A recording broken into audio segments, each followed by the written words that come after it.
Hello, my podcast people, and thank you for joining me for yet another episode of my favorite podcast. Today, we're answering yet another question from another dope Insta homie. Morgan, my girl, thank you for submitting this one. Both of the episodes from this week are from folks submitting questions, and I love them. I love the people, and I love the questions. So if you have questions, folks, please submit them at any point in time. It doesn't have to be just when I have a question box up. Any point in time. You want to text me, 310-737-2345. I promise it is me. If you want to drop a comment on YouTube, you want to DM me. Don't send me an email. We'll not get back to that. We want to DM me at Maestro. Happy to hear from you and turn it into an episode. So the question today was how to network better. For collabs, to get on other people's podcasts in the real world, hanging flyers, going out and doing real work to get more potential eyes on you. And I really like this question because it's got a few parts to it. And just of note, if you submit a question, I will answer it. But understand that I will probably dig deeper, not because I think that you don't know what you want, but because that's where my mind immediately goes. Blame it on my PT roots, where it's not just about treating symptoms and, fixing symptoms. It's about identifying the actual root cause, the root problem, and looking to go after that. So when I read these questions, I'm asking myself, why are they asking this? What am I hearing when they ask this? And I'm going to usually riff on that. So if you ask a question, I don't want you to be scared, is what I'm saying. I don't want you to be scared to ask a question because you're like, Maestro's going to tear me apart. Never. I'm never going to roast you. I'm never going to judge you on this. But I will probably dissect the question a bit in my brain first and then go and answer this. So with this question, if you read it again, how to network better, for collabs, to get on other people's podcasts in the real world, hanging flyers, going out and doing the real work to get more potential eyes on you. I think perhaps you can hear there's kind of different questions in there. The initial part, how to network better, that makes me ask the question, why do you want to network better? Which I think this person has tied into the last part of that question, which is to get more potential eyes. Of note, those things are not necessarily directly related or like immediately related, meaning networking doesn't immediately Networking doesn't immediately lead. What a day. Networking doesn't immediately lead to more eyes. It can over time for sure, but I don't want you to think that if I network, I'm definitely getting more people today. Like, let's just separate those two things. So first resource for you, if you are interested in specific networking strategies, check out episode 32, not of my podcast, but of Danny Coleman's podcast. It's called Take Care Radio. It's Jill Coleman's brother, actually. And I know about this episode because we all went out to dinner to celebrate some birthdays. And Jill asked, hey, what would be your number one recommendation or suggestion for networking, right? What would be your number one networking tip? And she's like, we recorded about this today. And, it was a bunch of us sitting there. And she was like, I'd love to hear all of yours. So check out that episode. You want to hear Jill's suggestions. You want to hear Danny Coleman's suggestions.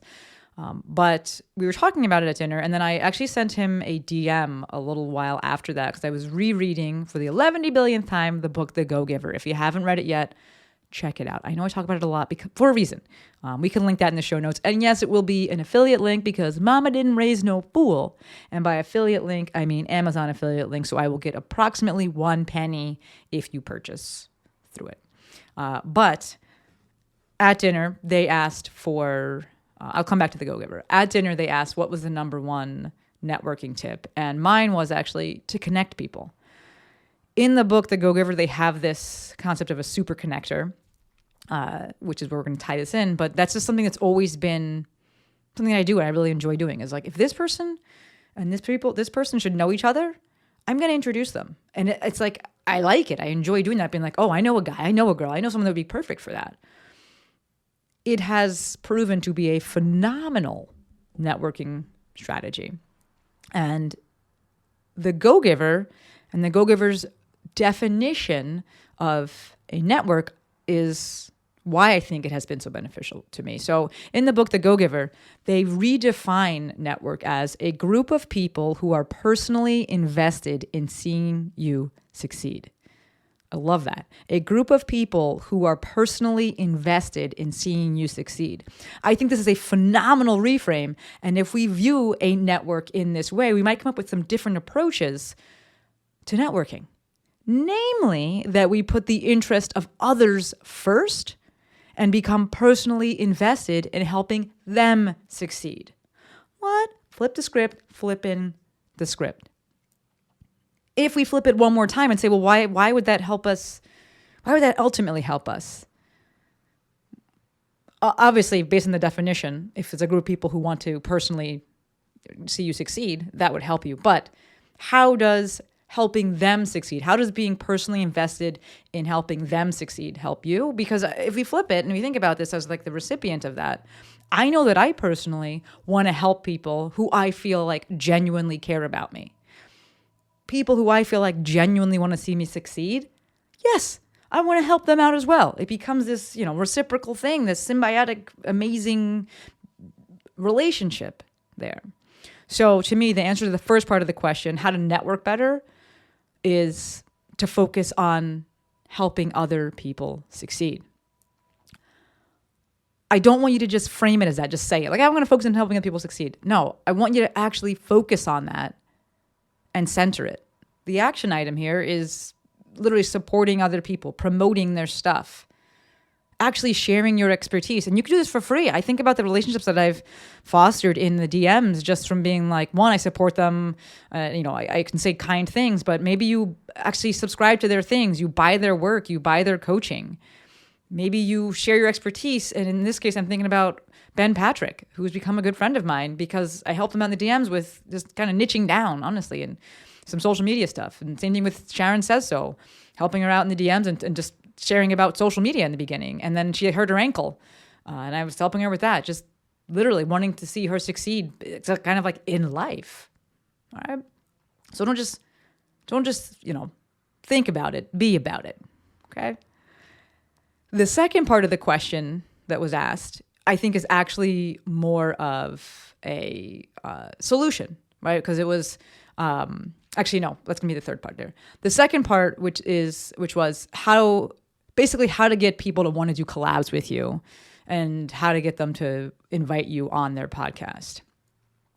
You can always ask, but realistically, you want to be asked.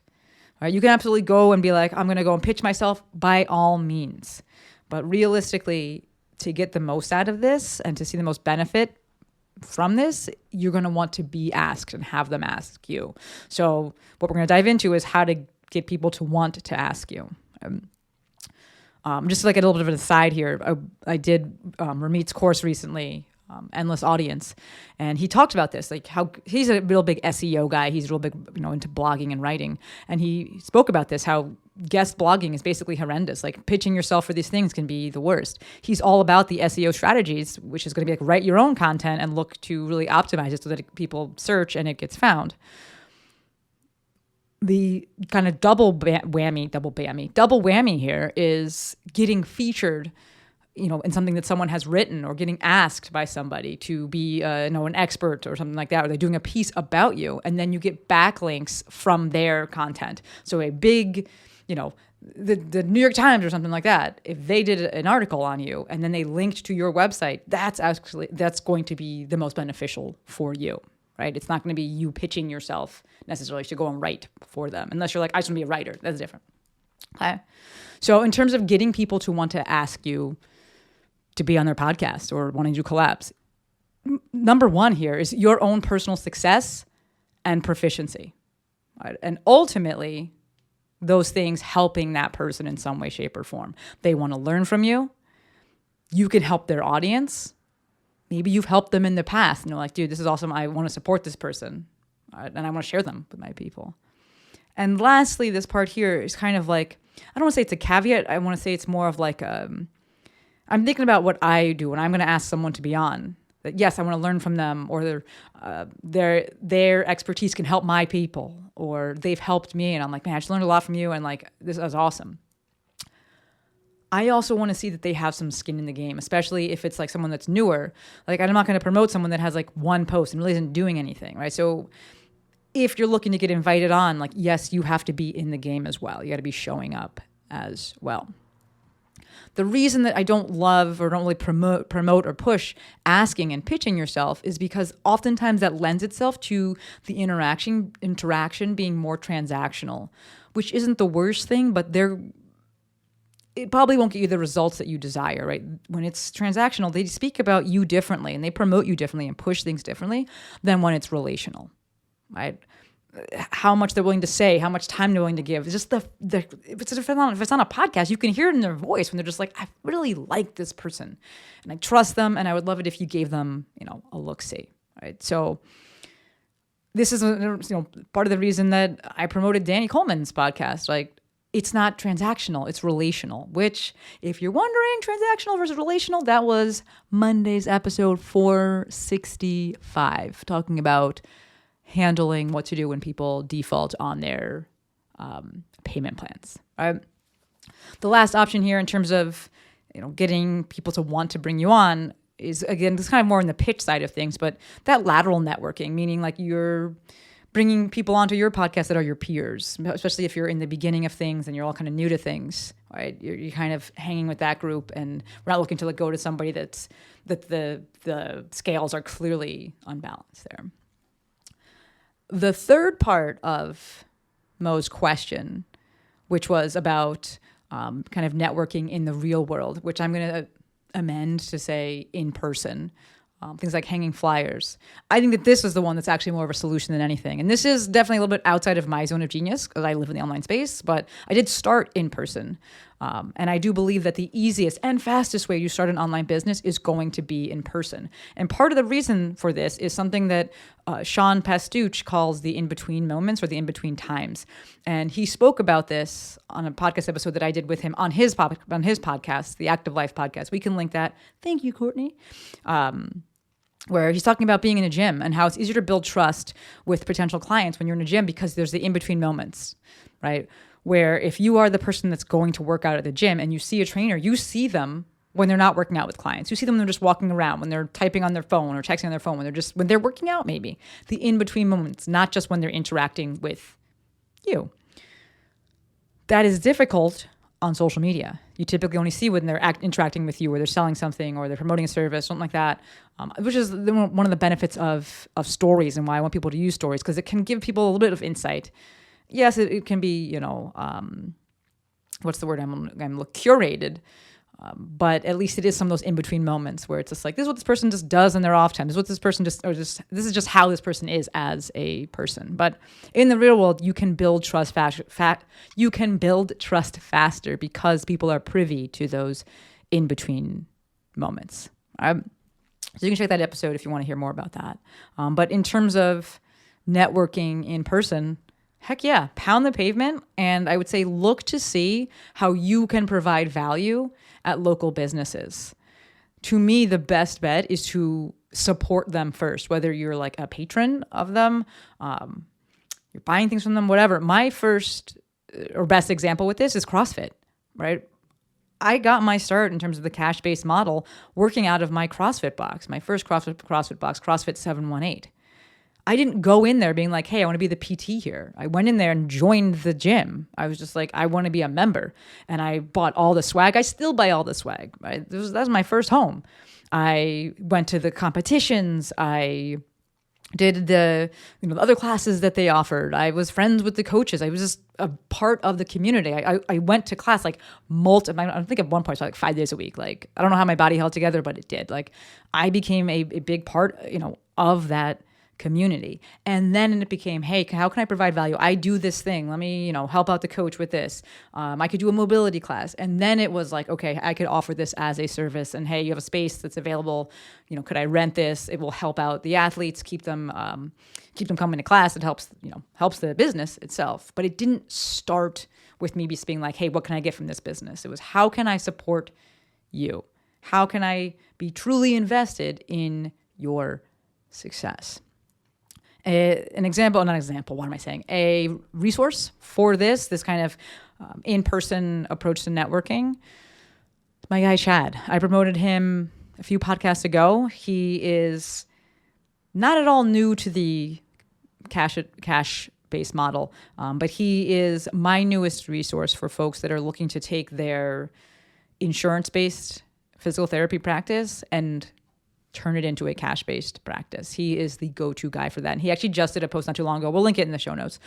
He did a post not too long ago about some networking ideas. And I was like, these are really good and things that I didn't really have to do because I wasn't in the in-person space for years upon years upon years upon years. As far as it goes, or as far as getting more eyes on you, right? That was the last part of the question, because the first part was like, hey, networking ideas and networking as a newbie. And the why was, hey, to get more eyes. Let's answer those separately, which we did. We just went to the networking side of things. As far as it relates to getting more eyes from the social media perspective, few suggestions from you. If you've heard this podcast before, you listened before, it's the same things, because once is never. So number one, probably most important, is time. You have to give things time. You cannot replace time. You cannot expedite time. Any story that you think is fast, rest assured you are only seeing the final chapters there. It's a total iceberg scenario where you're seeing the top and there's all this shit underneath. I think of someone like, Alex Hormozy, who kind of feels like he came on the scene and like just took it by storm. But dude's been doing these things for years and years and years and years. He said specifically about his podcast that he had it for 4 years before it like started doing really well.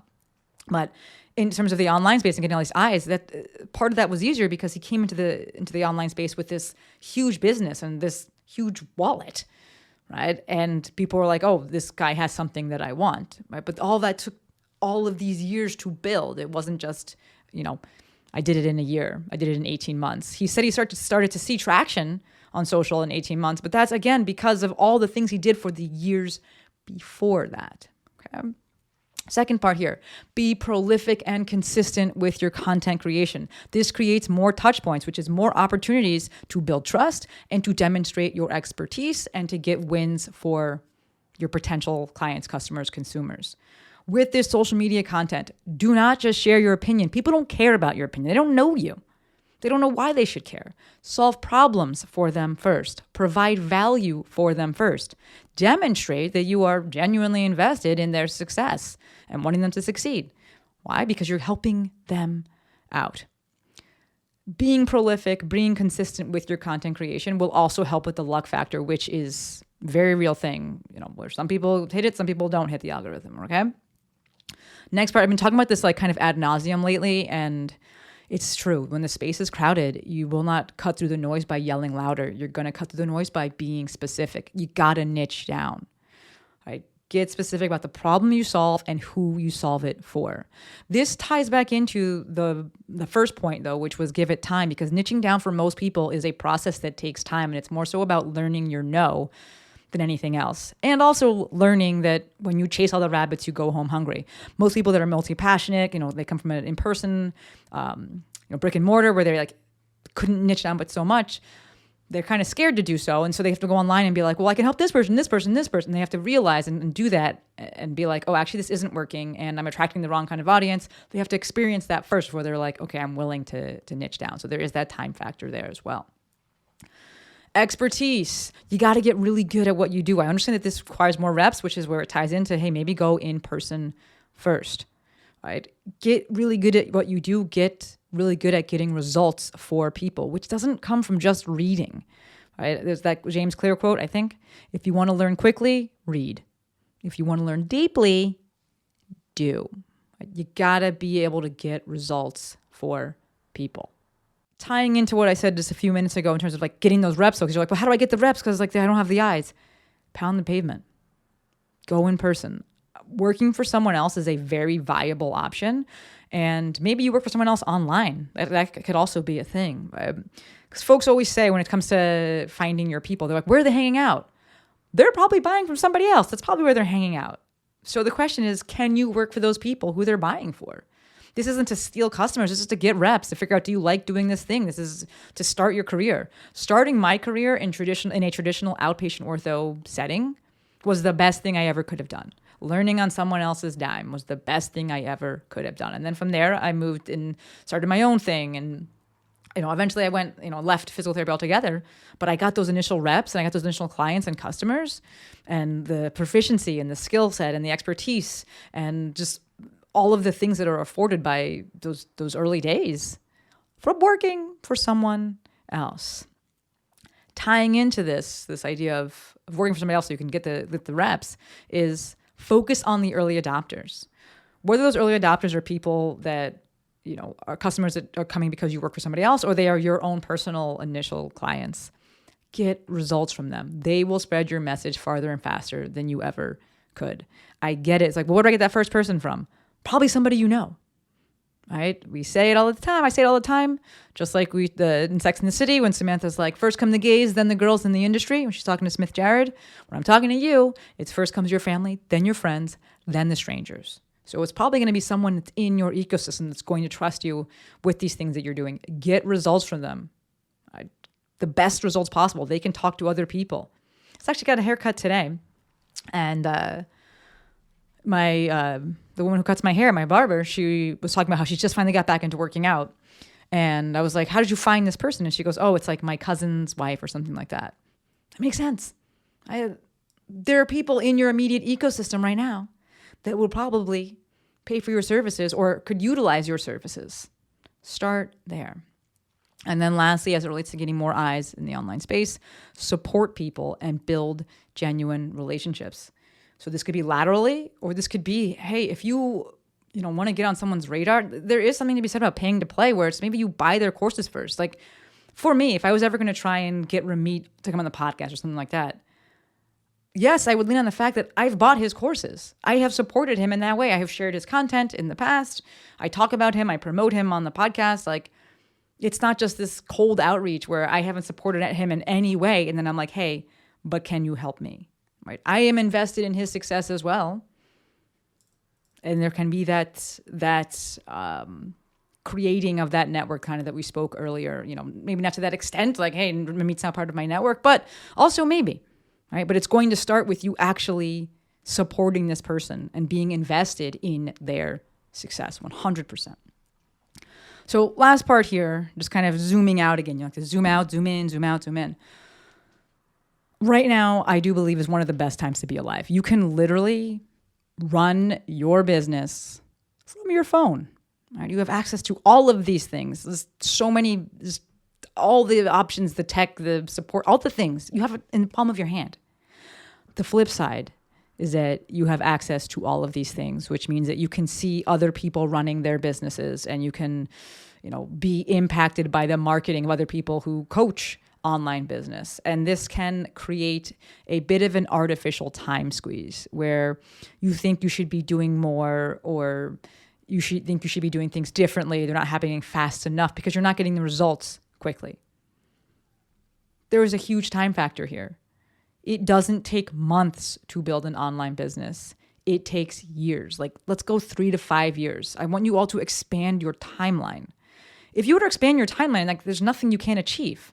But we put these like very short timelines on things, and part of it's because we see it online and we're like, oh, we should be done. And like, this person wrote this thing and it's like really compelling, and now I think maybe I should use that thing and they'll give me results faster. When in reality, you just need more fucking time. You just need to keep going. Yes, there are some tactics out there that can help for sure. But I really want to put at the forefront just how long this takes. It's part of the reason that I don't like charging newbies high price points for business coaching, because it makes them feel like they need to get a result quickly. They need to make money quickly. It's like, well, I paid this coach $2,000, $10,000, and now like I'm making no money. Of course you're making no money. You just fucking started. Of course.